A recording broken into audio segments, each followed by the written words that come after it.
we have for the Perceptive podcast a new guest on. He is an independent developer who just released the game Vision Soft Reset, a Metroidvania kind of mixed with time travel game, which we played through on stream. My review is up, and I really enjoyed it. And he was happy enough to come on and talk a little bit more about his background as well as the design of the game. So please welcome to the cast Mark Radocy. Hi, pleasure to be here. It's great to have you on, Mark. How are you doing? I'm doing just fine. Yeah. Yep, this is Mark's first time doing a podcast, so for the people watching, please don't be too brutal uh, to him there. Oh, gotta give it to me. I can take it. If you wouldn't mind, Mark, Uh, could you raise your volume up just like a little bit? You're just a tiny bit low. sure. How about that? Is that better? Yeah, that's good. We'll see. I'm sure the chat will mention it as well. But it is Okay. great to have you on. For people new watching, again, we're always looking for new guests to come on and talk about game design. And as I said about a minute ago, you just released the game Vision Soft Resetting. That was about, from the time of this recording, should be about, I think, 2 weeks, I want to say.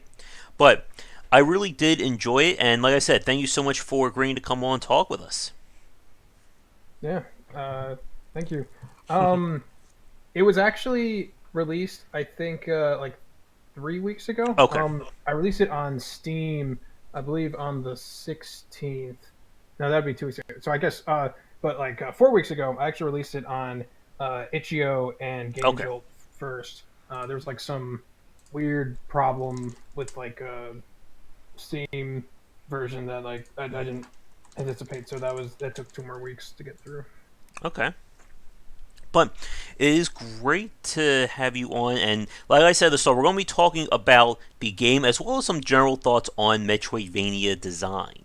And for the regulars watching this, we're going to try and keep this to about an hour, as I'm not sure how much we'll have, and again, I don't know how much longer my voice will be able to last, so we'll see what happens. But to begin with, since this is your first time on, Mark, could you talk a little bit about your background when it comes to game design? And for new people watching, what is the pitch of Vision Soft Reset? Okay. Let's see. Vision Soft Reset is a Metroidvania where you can see the future. And the general idea is that you can see things before they happen. You can see visions of an enemy attack a second before they happen. You can rewind time in case you make a mistake. And the signature feature is the ability to have different timelines, where you have one timeline where you go in one direction, and you can switch to another timeline where you go another direction. As for my background, uh, let's see. I guess I've always been like interested in doing game development. I think I started like really learning programming in high school. Went to college for computer science. Um, got like hopped between a few software development positions. I actually got a new job last week working for like a large game company, which I'm pretty excited about. Nice. But I'm not going to say what company it is though, for various reasons. Hmm. Just for, like I just don't want the unwanted attention for that. Yeah. Uh, so like I'm probably going to be like super focused on that in the time being. Probably not going to be working on any personal projects for a while. As for my own projects, though, yeah, I think back in high school I actually tried making Flash games. I know that sounds kind of weird, but those were like the first games I tried making. Hmm. Uh, it just like I just played a bunch of Flash games as a kid, so that's what I did. Like you see people say like, "Oh, I started with Game Maker or RPG Maker," so like, nope, just Flash games, and then Flash died, so like that went nowhere. Hmm. I remember I picked up a book on action script. I think it was like 2.0 or 3.0. It was like this wide for people watching this right now, and like I just like read like parts. I was like, yeah, this is never going to work. Like my brain is not going to get this working. Yeah, yeah.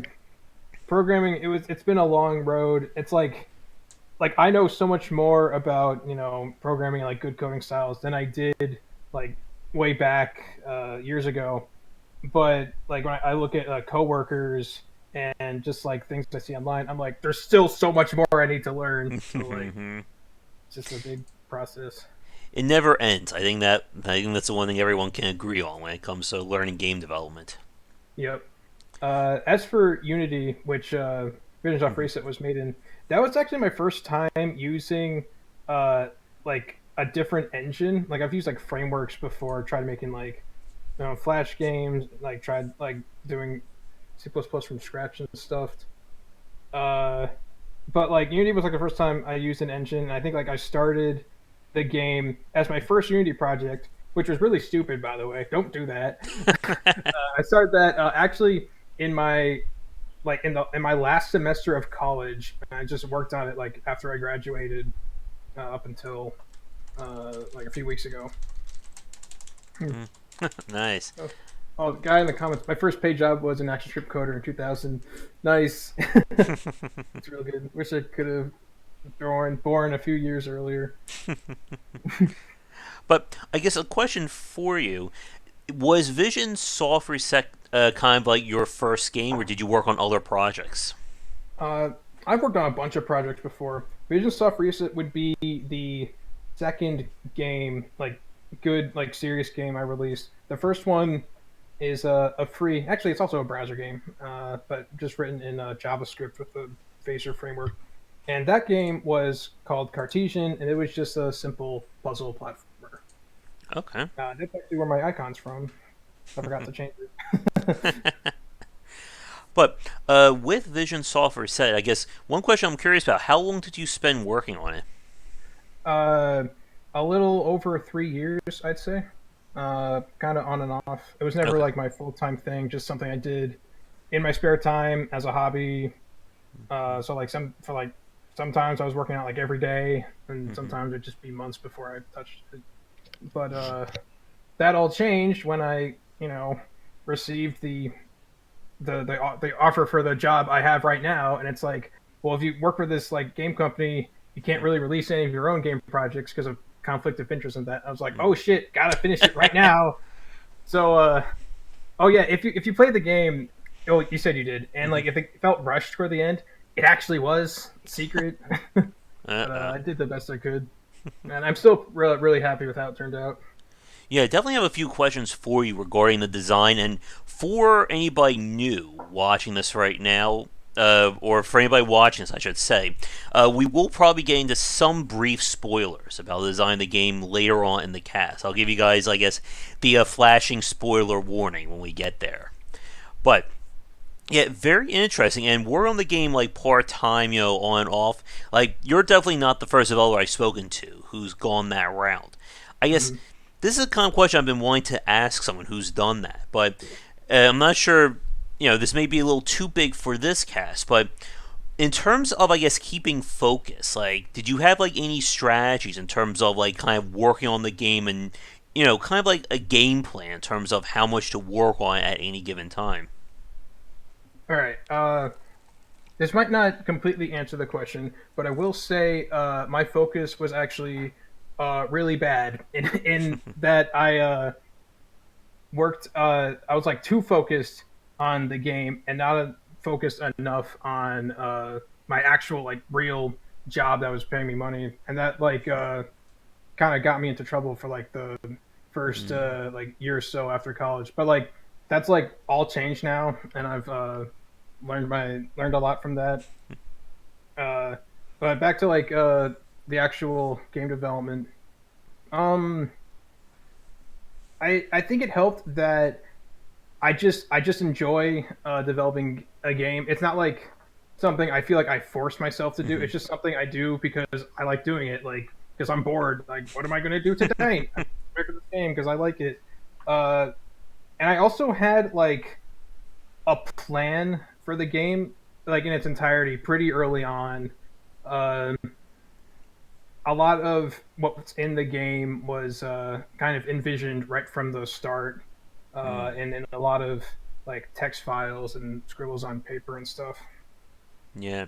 And I mean, with something like a Metroidvania focused game, well, like I said, we'll talk more about design in a few minutes. Like, you really do need to have that kind of game plan in terms of Oh, the core absolutely. gameplay loop to get it working. Yeah, that was definitely something. Something I realized early on is because one of the things like that was like a big design goal for me was Hmm. to eliminate filler and to eliminate parts of it where it felt like you were just doing the same thing over and over. Hmm. So I really wanted to make levels that felt good, whether you were at the start of the game or at the end of the game. Like take like that, just like like an opening area, like I think like the first or second area, like the main Yeah. world. I wanted that to be a place where when you start the game with like no abilities, you're able to go through fine. But when you come back with like other abilities you have later, you can still traverse that in a fun and interesting way. Yeah. And So that actually influenced development. I actually designed a lot of the like movement upgrades and abilities long before implementing the levels when you actually receive them. So like they could all be planned out. yeah, and I think that definitely shows with the design mark that, like as you said, like a really core part, I think, in my opinion, of a good Metroidvania is that it should get better to play as you get further, as you said, with the various movement options.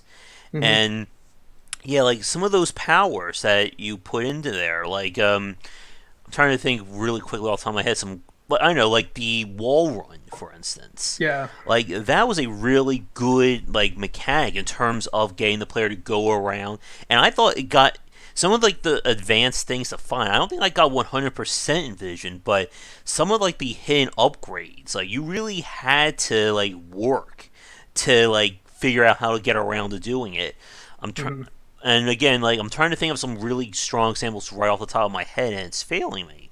But like again, like it's really good Metroidvania design to have it grow.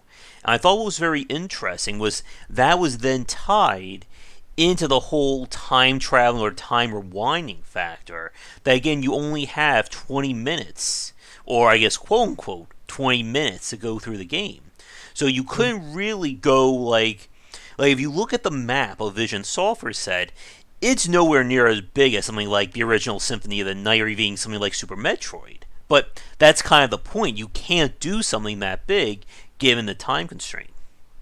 Hmm. Uh, yeah, I was. I definitely focused on like the puzzle aspect in the Metroidvanias Hmm. because that's always what like the genre or subgenre was to me. It was like the entire world is one big puzzle and you're like piecing it together bit by bit. Like I've always liked having puzzle elements in my games. That's like something I try to bring. Actually, I think it's interesting. One of the guys in chat Hmm. actually says he thought the puzzles were like a weaker part of the game, Hmm. or figuring out what to do next. Uh, and I think that's kind of interesting. Like I've seen like a bunch of comments from people who are like kind of confused at some parts, Hmm. and I definitely agree with a lot of them. There are definitely a lot of things in the game I would do better. I think like one of them was uh, a part where use like the claw in order to like jump across like icicles or something. A lot of Oh people yeah. messed up on that. Like that, I agree could have been signposted better. Hmm. There's definitely things like I could have done better. The actually playtesting was super important, but I couldn't get playtesting for like all the areas. Hmm. So I wish I could have been like a bit more uh, like thorough about that. Yeah, like and I guess the quick spoiler warning for people watching this new the music puzzle of one of the notes or the win and Mm, the end where you have to wait for the timer to tick down. Those two parts kind of were a little bit more frustrating to me than anything else. And I'm sure News, you were watching when I was playing through that. I think we both kind of talked about that at the time. Like the fact that you had to essentially you couldn't solve the puzzle without first getting the clue, but you couldn't do the clue without basically purposely letting time tick down. Like that was a little bit tricky.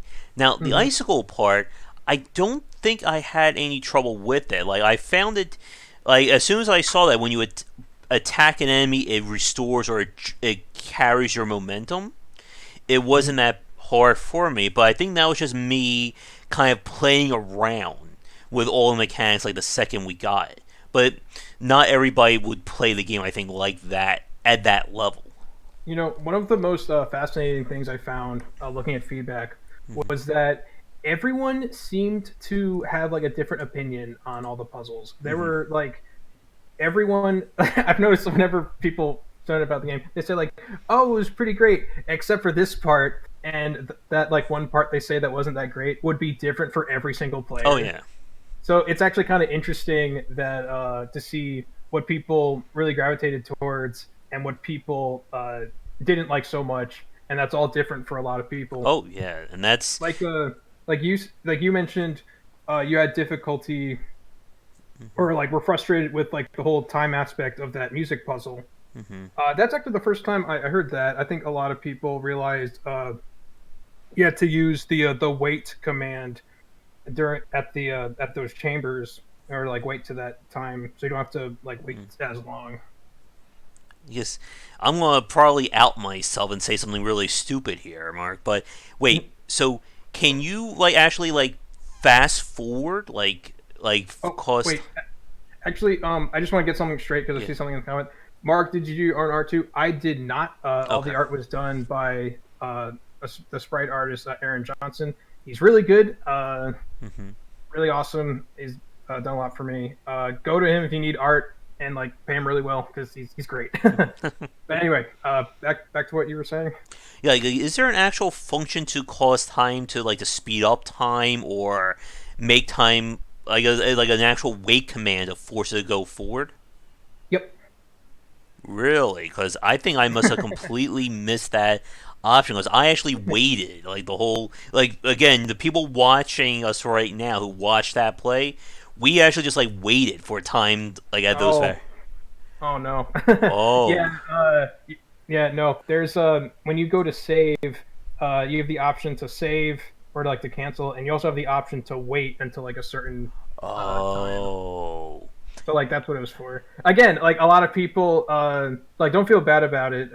Like a lot of puzzles that like you got on like your first try that like a bunch of other people messed up. And again, it's really interesting to see what people Oh. did well and what people didn't do so well.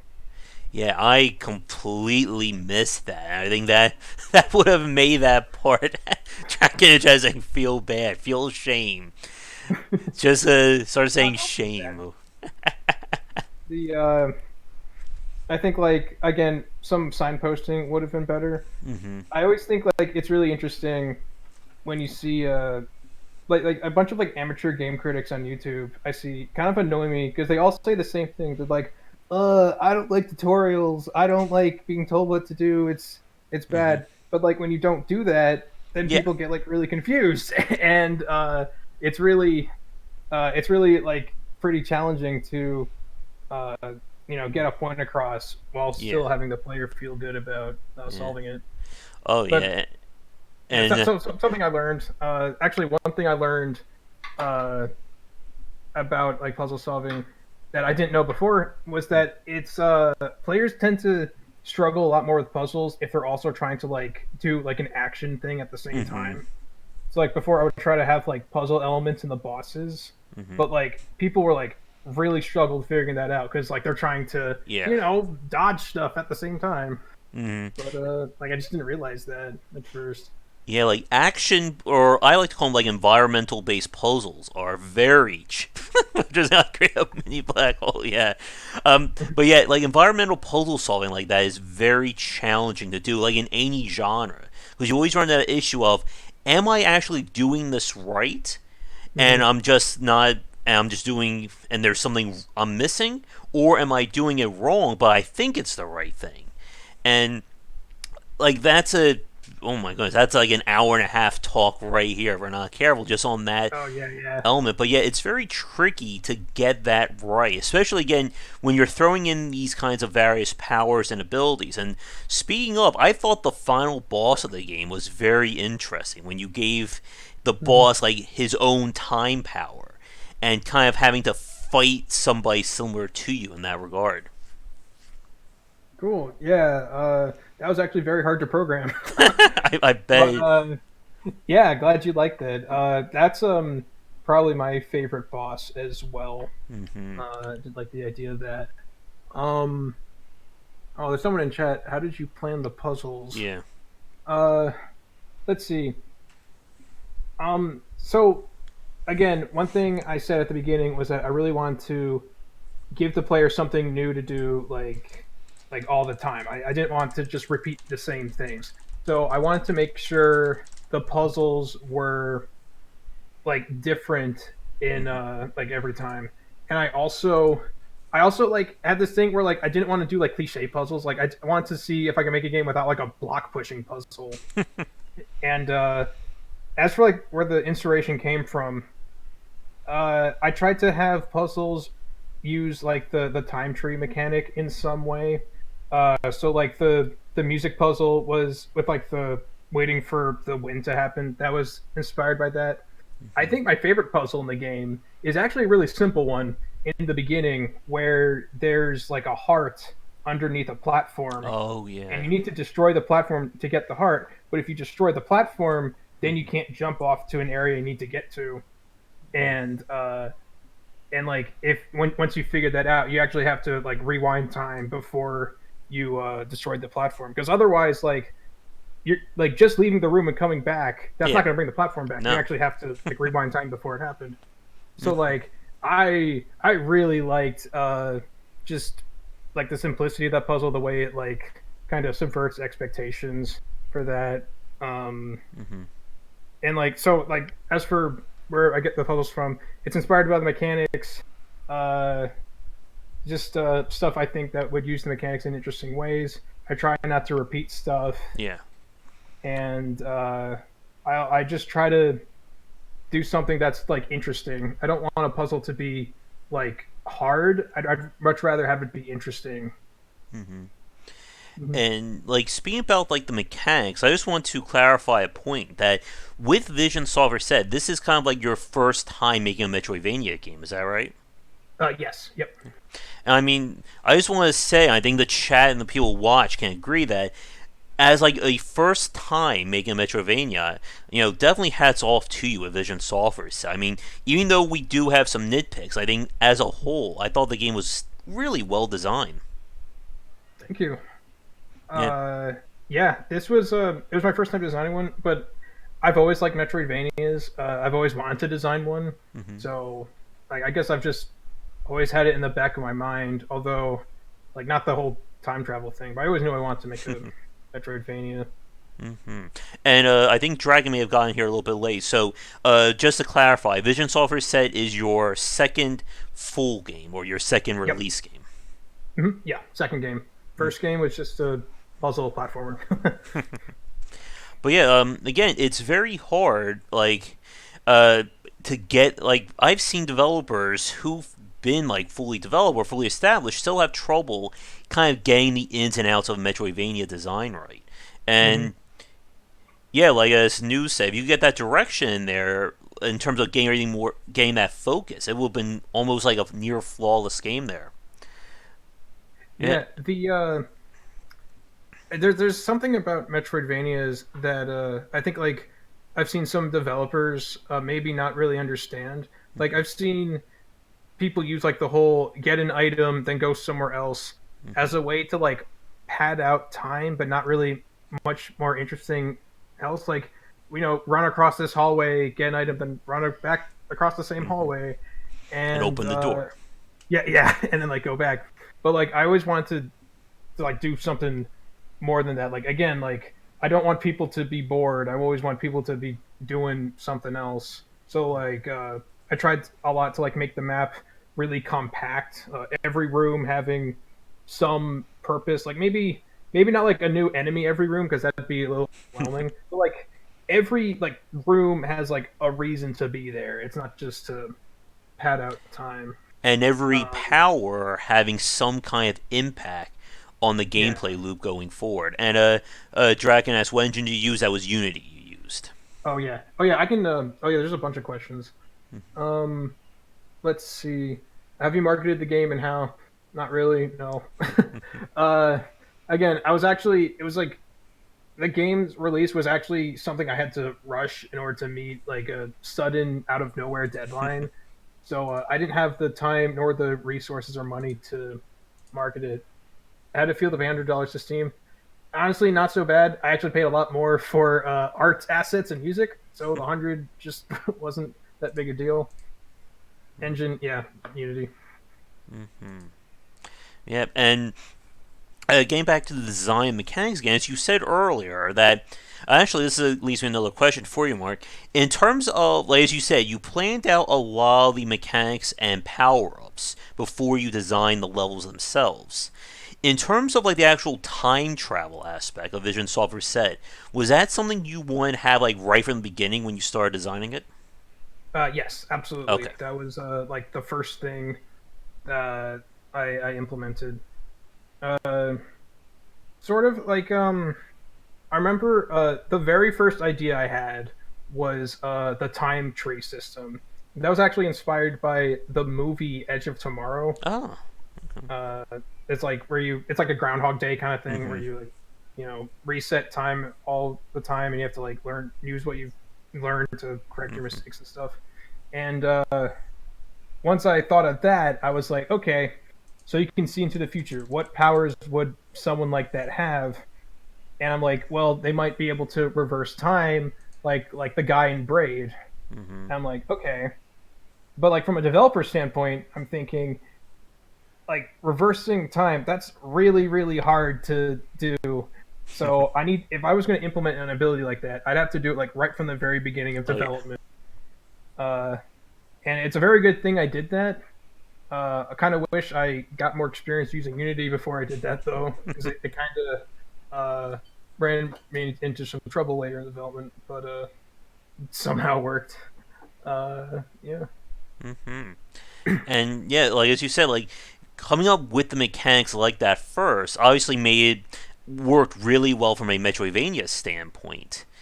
As like you couldn't really design interesting levels if you didn't know what powers you had to go along with that. And as we said a few minutes ago, that's one of the I think common traps a lot of developers run into when they're designing their Metroidvania. That you give me a crazy cool power, but then none of the levels are designed to accommodate that. Yeah. Ooh. Or chat messages. The internet says to not make games that take a long time to make. Why did you do the opposite? um, who said I wasn't making really short games as well? I've done game jams and stuff too. I just don't release them and like or a lot of my projects. Let's see. Why did I make a long game? Um, that took a long time. See, I'm actually like not that great at game jams. I find it just usually takes me a long time to make something I'm satisfied with. Uh, as for like the internet says not to do that. I mean, like I just kind of do what I want, I guess. And Again, we like it never felt like a chore to me. Like I genuinely enjoy making my own game, so it's just something I did because I like doing it. And like to answer the next question, how do you maintain focus? Again, I just liked doing it. It also helps that like I really liked the idea of the game. Like other ideas I've had, I've like would a few months later I'd be like, oh, you know what? Oh, that's kind of stupid. Maybe I'm not. Maybe it wasn't that such a good idea after all. And it just kind of peters out. But like the whole time tree system, I really believed in that. I was like, you know yeah. what? I think this is original. I think people are gonna like it. Uh, yeah. Um, give a hint to a programmer using learn Unity. Uh, um, I don't know. That really depends on a lot of things. Like, if you haven't already, I'd recommend taking some programming classes. Like if you're in high school or college or something, definitely take some like computer science courses. But if you're already like an experienced programmer and you want to learn Unity, um, I would recommend don't take tutorials you see online with a grain of salt. I've noticed a lot of Unity tutorials on YouTube aren't really that great. Uh, just people that don't really use good practices. So just like use your head and like don't take everything everything everyone says as law. Hmm. Uh, And I think you also want to know more about like generally about the time traveling and the time rewinding too, because I'm sure that was very interesting to challenge it of putting that in Unity. oh yeah, yeah. I could I don't know how technical you want to be with that, but Uh, yeah. uh, I guess for people new, like I'm definitely not a programmer by trade. I understand code to some extent, but yeah, like the low level code is a little bit beyond me. hmm Um, C sharp isn't it the game's written in C sharp. It's actually not that low level Hmm. uh, compared to something like C plus plus. Hmm. As for like the timer version, at a really basic level, I'd like save the data and states for all the moving objects, Hmm. like as time goes on. So it's Okay. like this object was at this position doing this thing and this animation, and so when I revert time, I just like reload that old data. Hmm. And it like there's a lot more to it than that. There's like special behavior for say bullets that disappear, and if you want to rewind time to before the bullet, you have to like sort of make a bullet out of nothing. How does that work? Well, like the way I implemented it was the bullet doesn't actually get destroyed until later. It's actually hidden, and there's like Hmm. all this other stuff. But that's kind of the basics. C++ and Rust win. I'm learning Rust in my spare time. Well, I dabbled in it a little bit. Rust is pretty cool. I'd like to do that. Oh, Josh, like how much do you want me to like respond to chat, and how much do you want to like stay focused on what you have Uh, planned? you can definitely answer any questions in chat. Again, we don't really have like a set schedule for this. If we do run a little bit long, I'm fine with that. But we'll see how things go. Okay. Let me Let's see. see. I'll try to do some rapid fire answers. How did you choose this idea over the others, and how much of the OG idea did you cut? Um, I just thought this idea was cooler than others. How much of the OG? There were a bunch of ideas I had for like quote unquote dungeons and like puzzles that were cut just because for time, or I didn't think it was that great after all, things like that. Mhm. I guess Uh, oh yeah, go I on. was just going to say, like, keeping with that, as you said earlier, the ending was kind of rushed due to your Yep. new employment. I Yep. guess what this will probably be like a major spoiler for people watching, but what did you kind of have planned for the ending? Like, what was like the original vision for it? There was definitely going to be a final level Okay. uh, in like that lava area. Oh, yeah. There's going to be like a challenging test all of the skills you've learned Uh, up until that point kind of thing, hmm. uh, and stuff like that. So that was definitely going to be like more fleshed out. It's interesting because at first, when I was first developing it, I didn't think it was going to be that bad. And then my composer got back to me with the music for this area, and when I put it in, I was like, "This music is really, really good. It's going to make people want to do something." And then nothing happens. I'm like, "Uh oh, that's not good." So I actually considered cutting the music altogether and just like replacing it with something else. Because like this music is too epic for nothing to happen. But I ended up leaving it in anyway. Oh well. Was there any changes to that final boss fight, or is that kind of like your original vision? um, the final boss is really close to my original vision. Uh, I there was an ending I had to cut. There was going to be like this like I don't know. There's gonna be more to like the ending, but that didn't end up making it.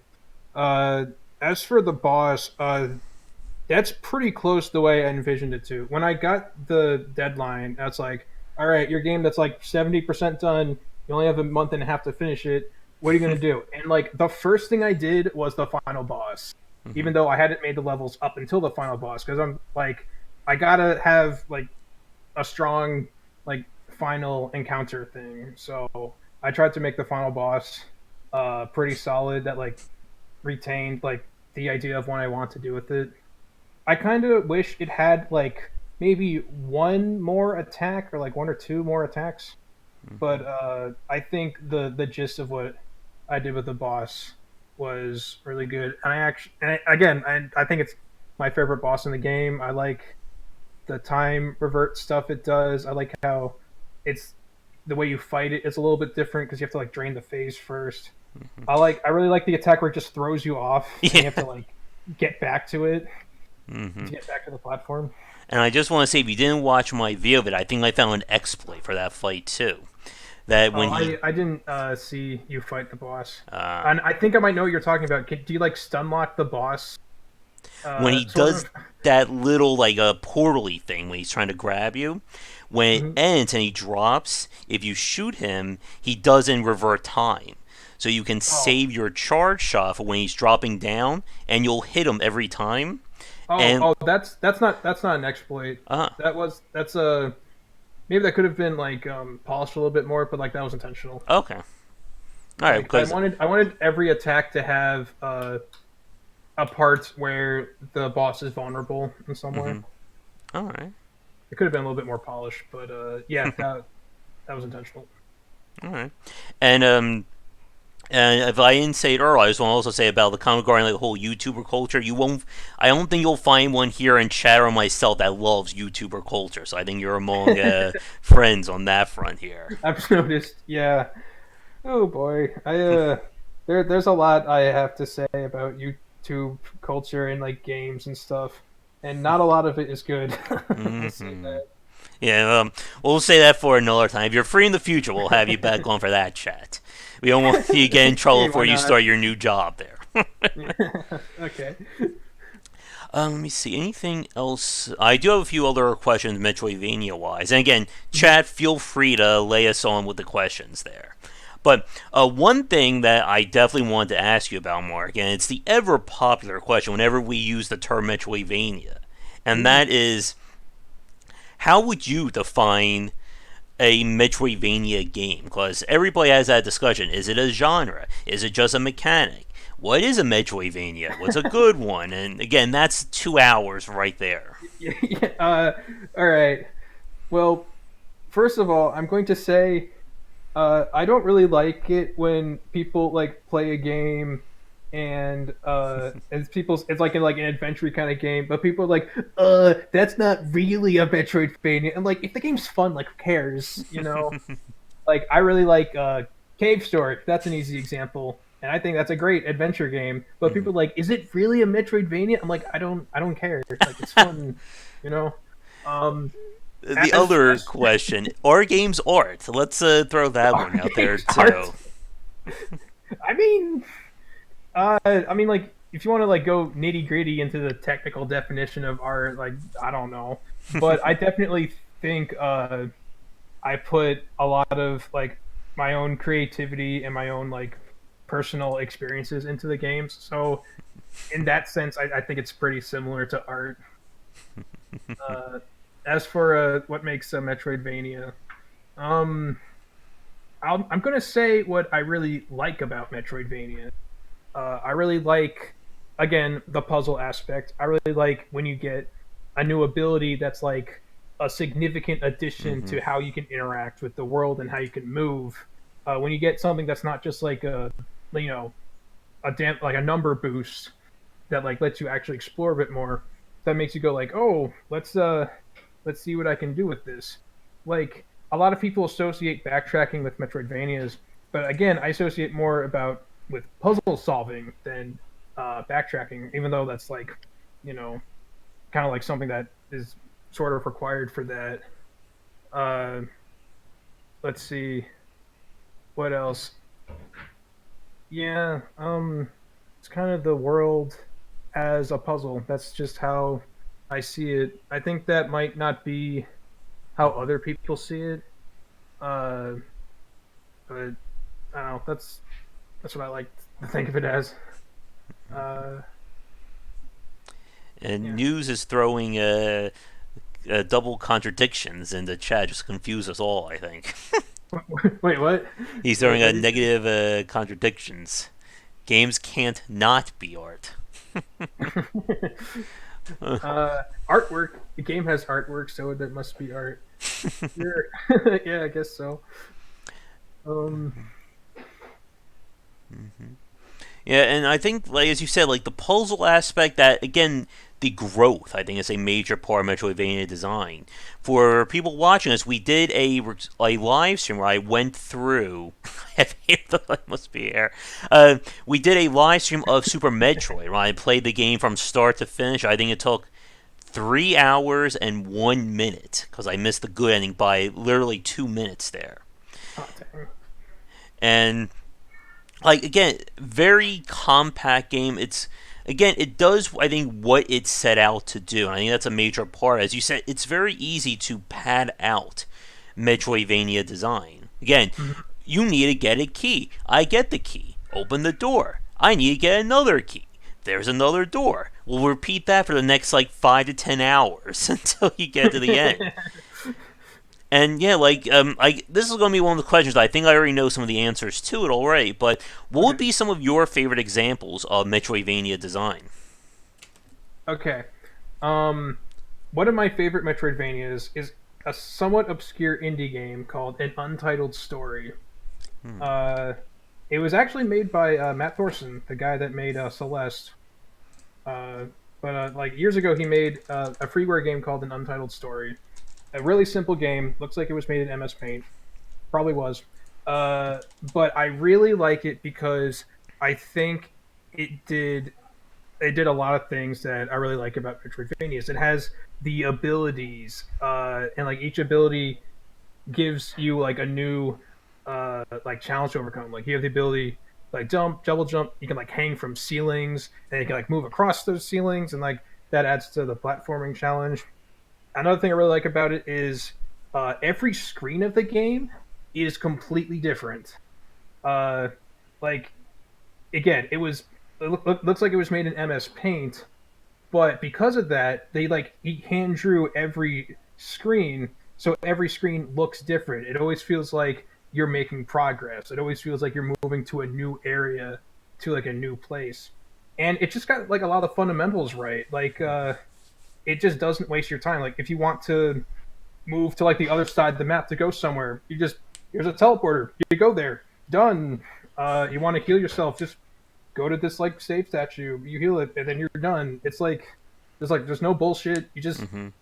it's just game. Like I don't know. Another one of my favorite Metroidvanias. This is gonna sound really weird because people don't think it's a Metroidvania, but it absolutely is. Metal Gear Solid 2. Mm. This game, have you played MGS2? Oh yes.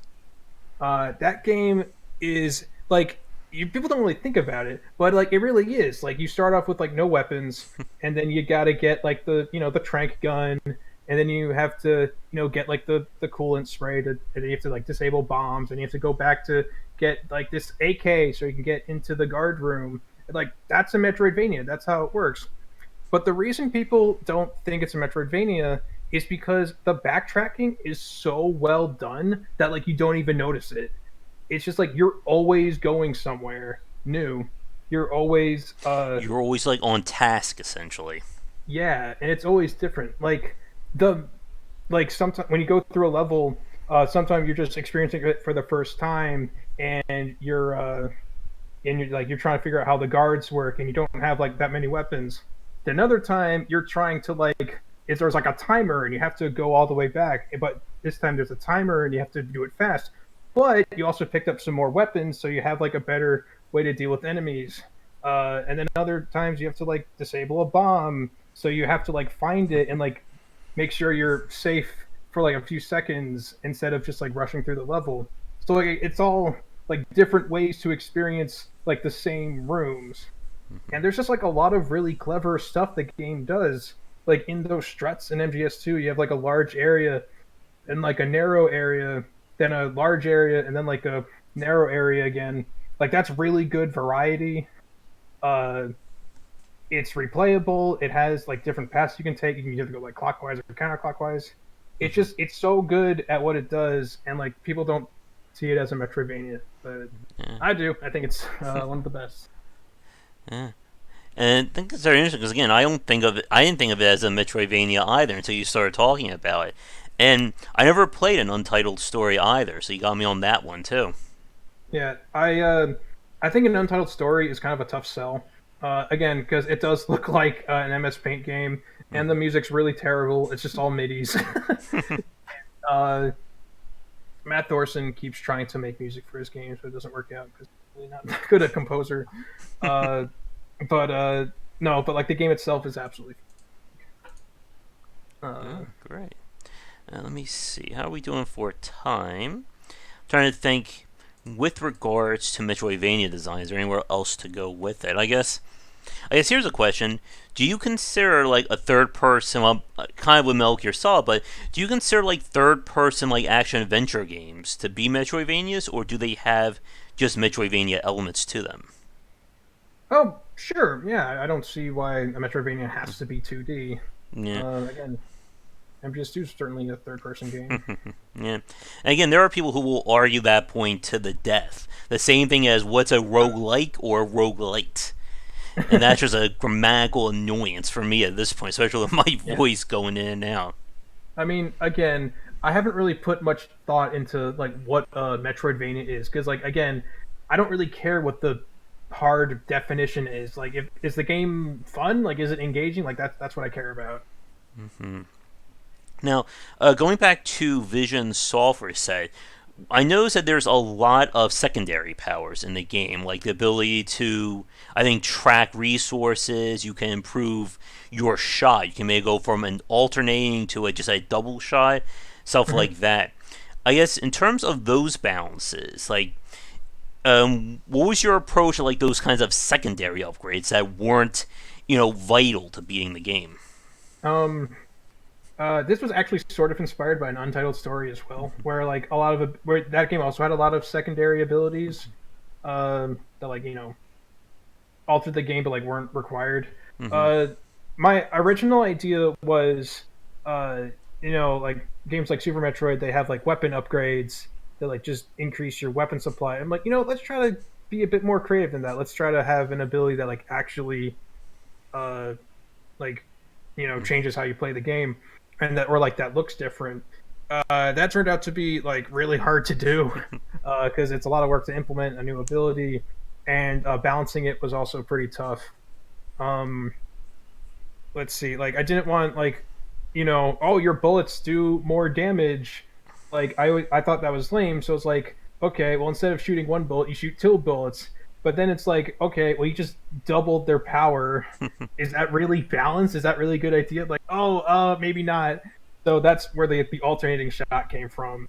So it's like instead of a 2 times upgrade, it's a 1.5 times upgrade. Yeah, that's just where that Mm-hmm. came from. All right. I guess in terms of like kind of like the time traveling aspect of the game, were there any like interesting elements to that were kind of left on the cutting room floor, or like because you start with it like right at the get go, like you kind of did you put like everything in that you wanted for that specific system? As far as time reversion goes, Mm-hmm. um, as far as time reversion goes, I think I did put in everything I. Uh, I know from the very beginning I wanted the rules to be consistent, and that was like a very big priority for me. Like I didn't like canonically, you're not really reversing time. It's just like that you like see into the future in Mm-hmm. like a few seconds, and so I didn't want like any a puzzle that's like oh you like stop time but like everything but like you move forward through time.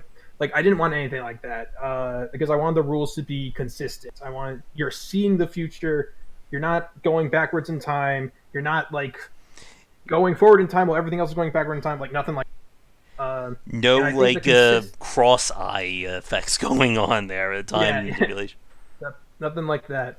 Uh, because I think consistency is really important Hmm. in a puzzle game or like a game with puzzle Yeah. elements. So Yeah, you don't want, and going back to what you're saying with environmental puzzles, you really do want to avoid like RNG or some outside factor affecting a puzzle, because then it mhm. becomes even more, it becomes that much harder to then decide, okay, am I doing this right, or why is this puzzle not getting solved? Hmm. Yeah, uh, exactly. I think like I know people were having trouble with puzzles because they were like unsure of what to do. But and like yeah, and that's like something I got to work on. Like, but I do think I nailed like consistency with how the puzzles work. They're like the way the time reversion, the seeing the future, that works the same everywhere in the game. There isn't like an object that just randomly doesn't go back in time, Hmm. except for those glitch enemies, but those were done intentionally because of how the glitch works. But yeah, I guess I don't know where I was going with that, but that's our. I guess another what was I question: talking about? the time reversion there. Um, uh, I guess one other question I have, with regards to the various like the transversal mechanics, the double jump, the running dash, wall run, stuff like that. What would be like your favorite? Like, what was like your favorite mechanic to design for the game? um, I really like the wall run.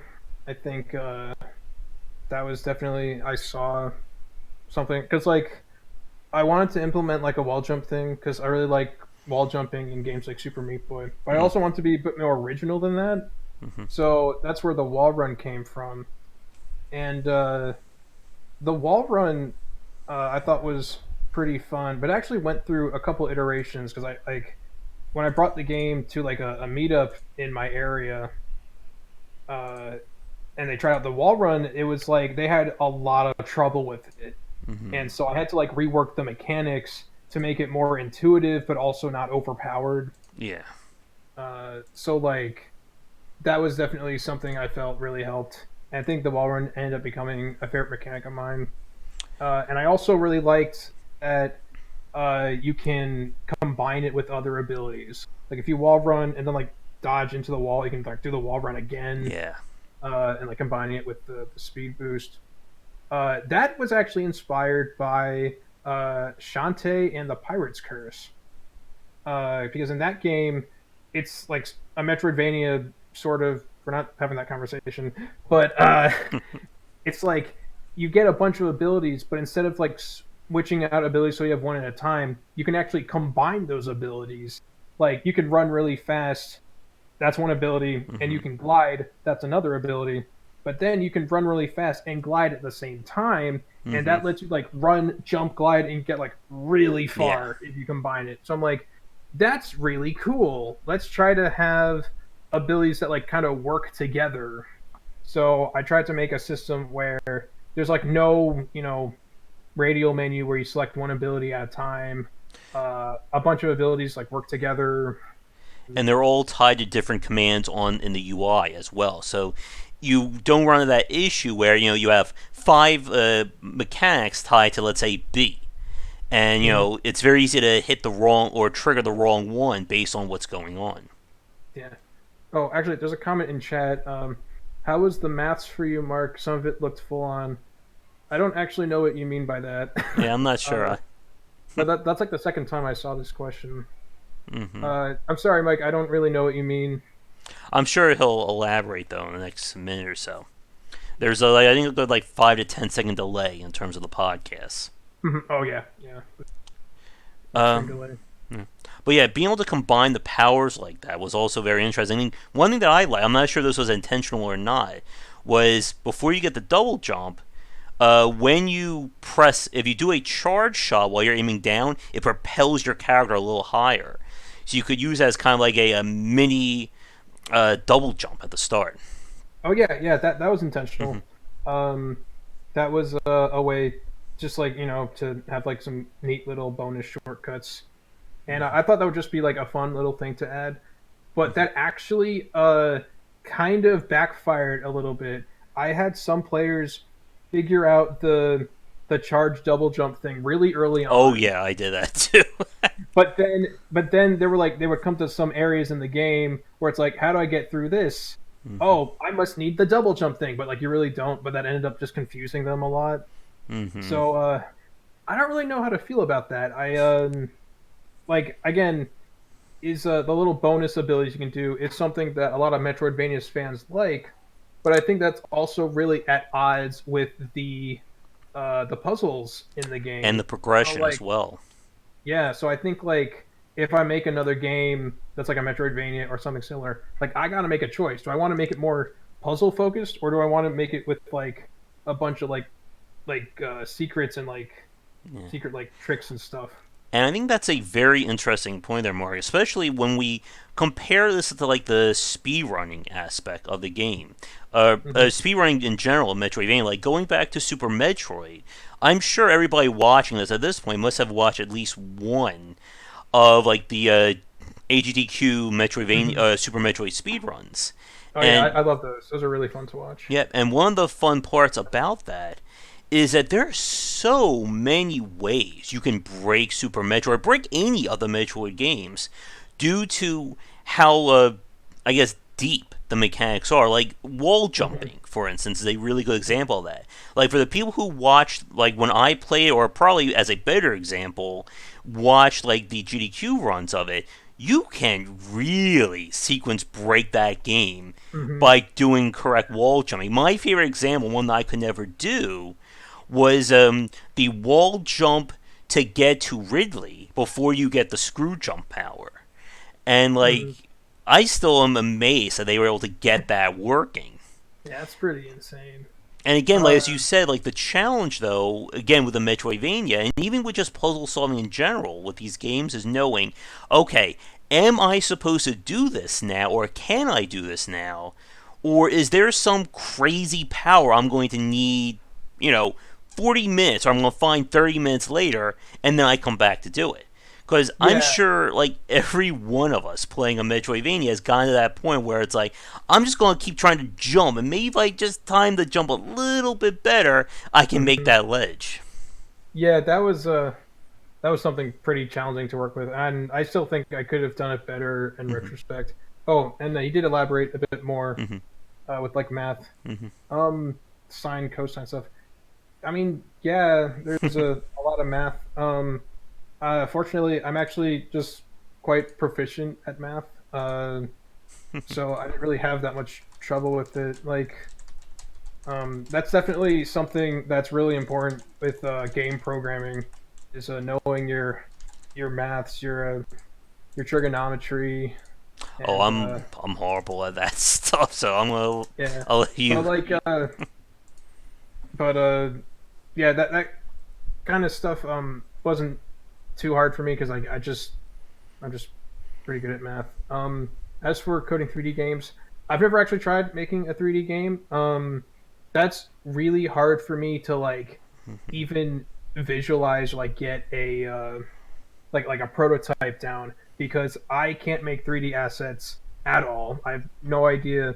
I have no experience in that at all. Like in a 2D game, you can like put some shapes together in Microsoft Paint, put it there, and you have a game. Like it's a really bad game, but like you have something, right? You can like Mm-hmm. see it, you can work with it, and improve it. With 3D, that's just kind of beyond my scope, and I wanted something that like I could like reasonably finish, and I think like 3D just goes too far into that. Uh, I Other think, things. As for yeah. like coding 3D and like 2D, yeah, 3D is much harder. The math for 3D is also Mm-hmm. harder. Um, you might have heard about quaternions, which are famously hard for programmers to understand, and like people like usually just like see quaternions. It's like a black box, and you use like API functions to handle rotations and stuff like that because like they don't really get it. Yeah, everything that you just said, I have no idea about. Yeah, that is beyond me easily. And yeah, the whole idea, the difference between 2D and 3D. I mean, yeah, there's a whole lot that goes into that discussion. We're trying to keep this to about like an hour or a little bit more than that. I think Chad just wants my voice to die. I think that's their goal. They want us to turn to Oh, like a 4 hour cast and just watch my voice just run out. But yeah. yeah, I mean, yeah, I think we're right at about an hour too. So I mean, like, I could keep going for a little bit longer. I mean, it's really up to you and like your yeah, voice. I would say maybe like another 10 minutes or so just to begin to wrap things up. So I guess for chat watching us right now, this will be final call for questions. Yeah, they want to see me just collapse. But yeah, this will be last call for questions in terms of either Metroidvania, Vision, time. If you want to answer a question about time travel, throw those in as well. But we'll begin to wrap things up in like the next, I would say, 5 to 10 minutes. What platforms do you plan on hitting? Uh, Steam. That's it. Again, unfortunately, because I'm working at another game studio now, I Mm-hmm. really can't release it. The game again, I really can't Mm-hmm. do anymore. Uh, so that's just kind of unfortunate. How'd you find the people you worked with? Um, I went on to a popular indie forum called TigSource, Mm-hmm. the indie game resource or the indie game site, something like that. Uh, and I like went onto the forums and said like, "Hey, I'm making this. Does anyone want to work with me?" I said yes. It really helped that I had like a prototype working at the time, and that I actually like pay the people that work for me instead of like, "Oh, let's just do rev share." That's not. Don't do that. People are gonna look at you like an idiot.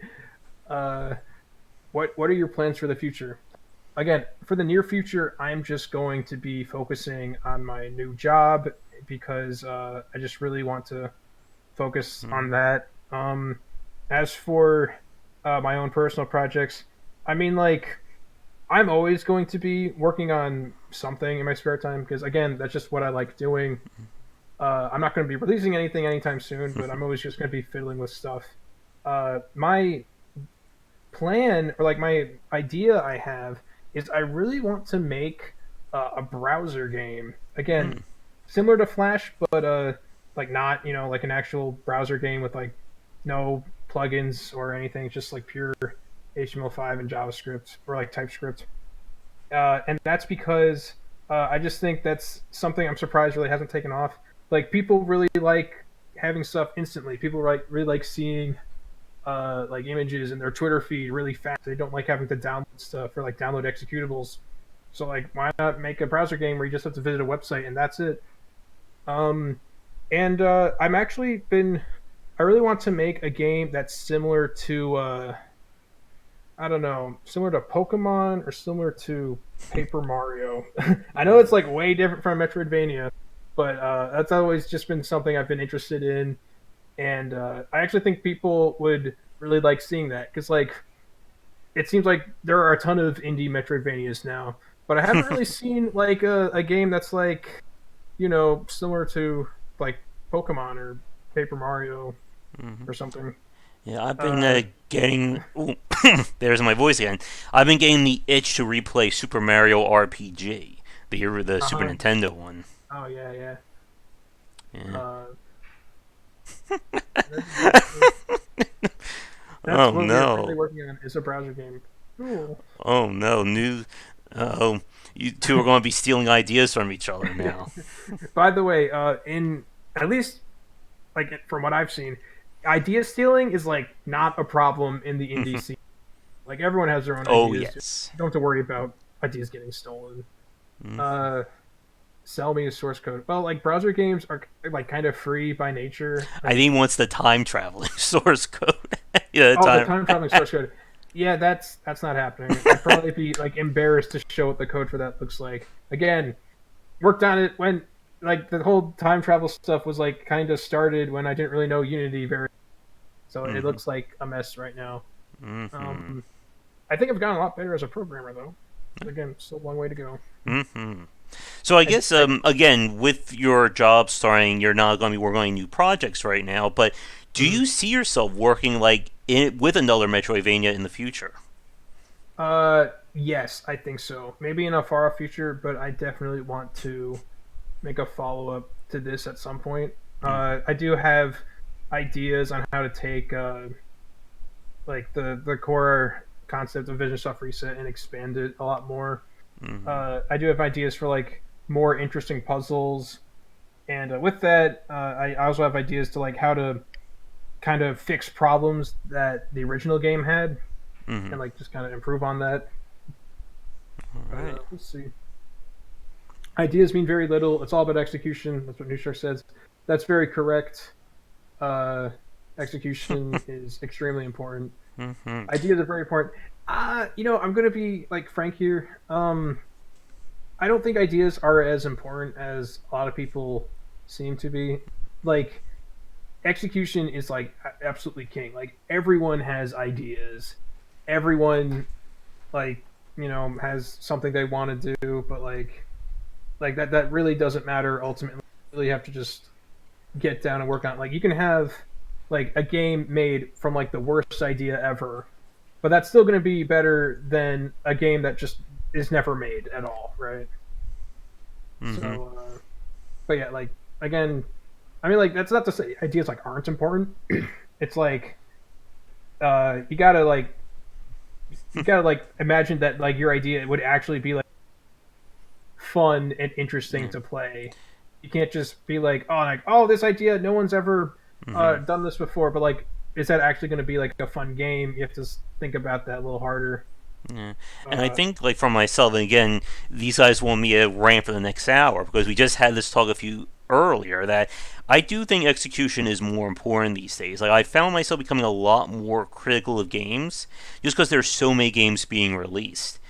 mhm. And if you can't get the core gameplay loop of your title right, again, an idea is not going to save it. Like, nobody wants to spend, 15 hours waiting for a game to get good. And Yeah, yeah, and agreed. again, that's another hour discussion right there. Yep. Yeah, and again, like I said earlier, with Vision Solve Reset,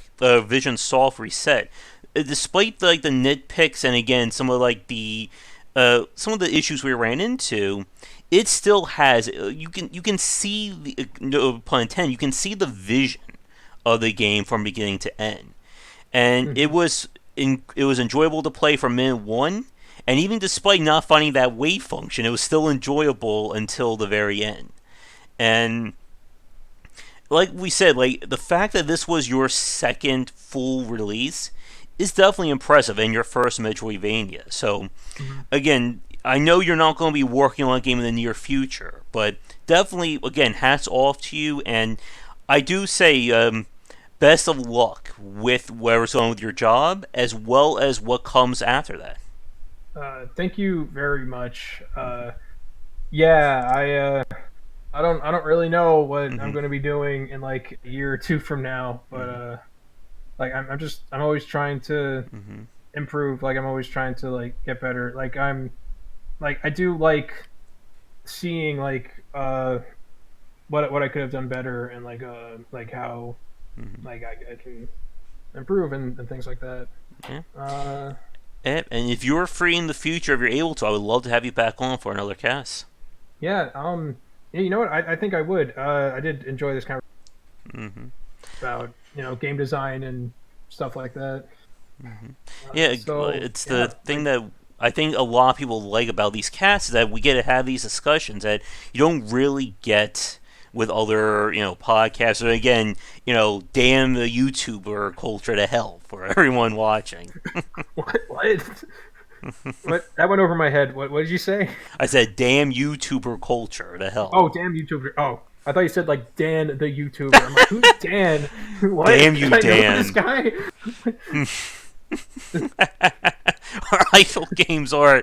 Yes, let's have that discussion for the next hour, right there. What's an idle game? I don't even know what that is. Is that Oh, like God. They're like is that like clicker Cookie Clicker or games. something? Is Yeah. that an idle game? I don't even Mhm. know.